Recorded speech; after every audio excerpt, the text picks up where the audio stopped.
It was on Saturday, October 19, 2002, when Wayne Rooney introduced himself to the world. At just the 9th attempt, the Croxteth product, at the tender age of just 16 years, 11 months and 25 days, scored his first ever Premier League goal, becoming, at the time, the division's youngest ever goalscorer. It was a strike that sealed his boyhood club, Everton, a last-gasp 2-1 victory over Arsenal at Goodison Park, ending the Gunners' 30-match unbeaten run in the process. As Clive Tildesley, who was on the Goodison gantry, echoed "Remember the name, Wayne Rooney," the boyhood toffee was mobbed by his teammates, who were no doubt mesmerized by the quality of the strike they had just witnessed from someone who was not even yet old enough to legally drink. It was a stunning hit, one that signaled the beginning of a 6-match winning run in the league for the Toffees.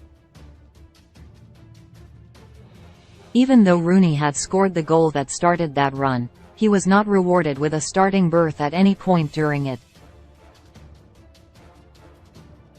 Instead, he continued to appear as a second-half substitute, even though he scored another winner, this time against Leeds United at Elland Road 15 days later to seal a 1-0 win. Rooney's performances, which were littered with skill, trickery, energy and the fearless attitude resembling a young child in the school playground 5 lunchtimes a week, were forcing clubs to sit up and take note of his talent and potential. He was special and everyone knew he was special. He had an aura about him that meant you could not take your eyes off him. But as Rooney continued to dazzle in the blue of his beloved Everton, Sir Alex Ferguson must have been wondering what he had to do to lure him to Manchester United, having seen his previous attempt instantly quashed.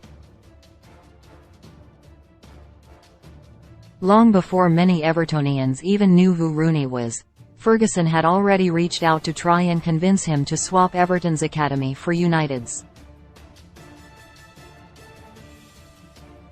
Ferguson was ahead of the curve and had caught wind of the rapid progress the future England captain was making in the Everton youth ranks, so much so that he made contact with Rooney's parents, Jeanette and Thomas, when he was just 14 years old. The legendary United manager's efforts, however, were quickly shot down by the now DC United head coach, who responded with the type of answer you would expect from a teenager whose heart was set on playing for his boyhood club and nobody else, even if it was one of the greatest managers of all time on the other end of the phone.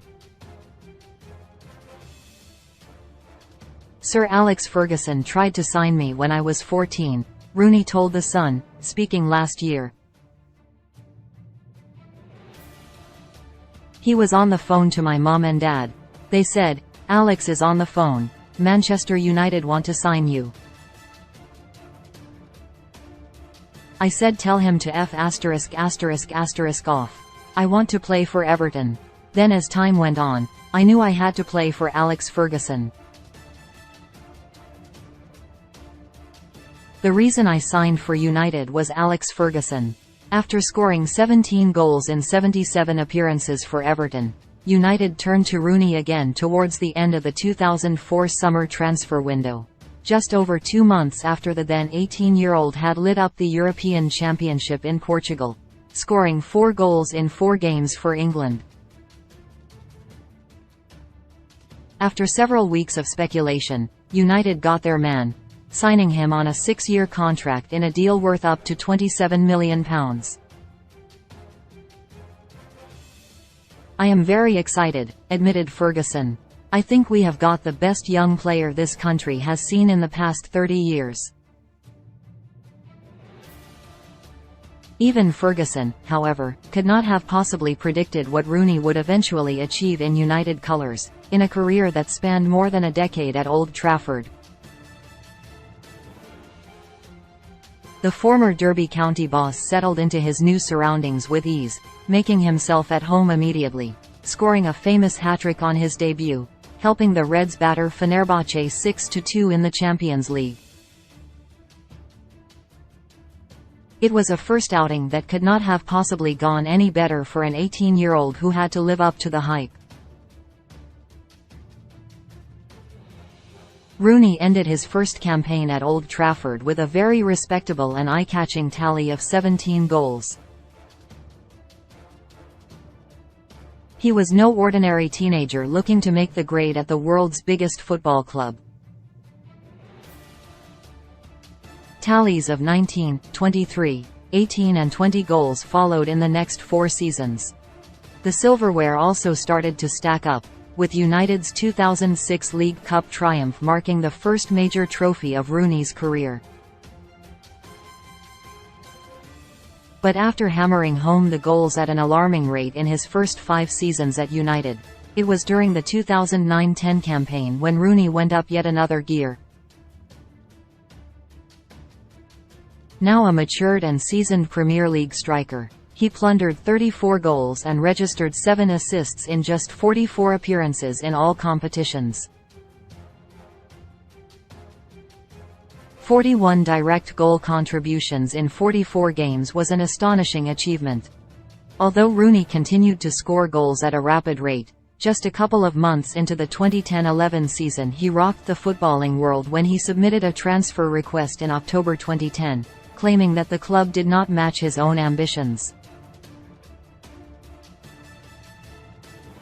Despite the rumblings and uncertainty that brought, he stayed at United for just under another 7 years, before returning to Everton in July 2017.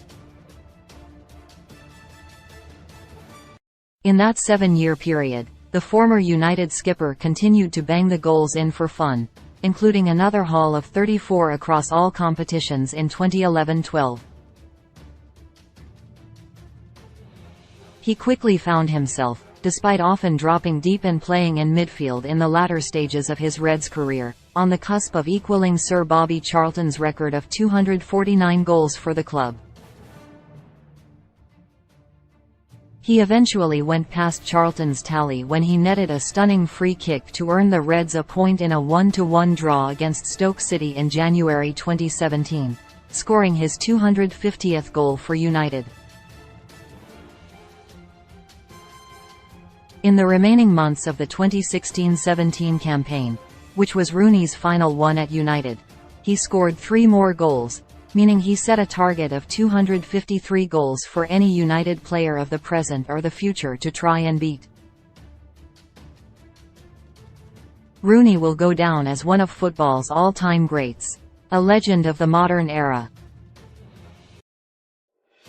His place sketched in United's history forever. All things considered, it's a good job Ferguson didn't wash his hands of Rooney when the 14-year-old version told his parents to tell British football's most successful manager of all time to F*** off, isn't it?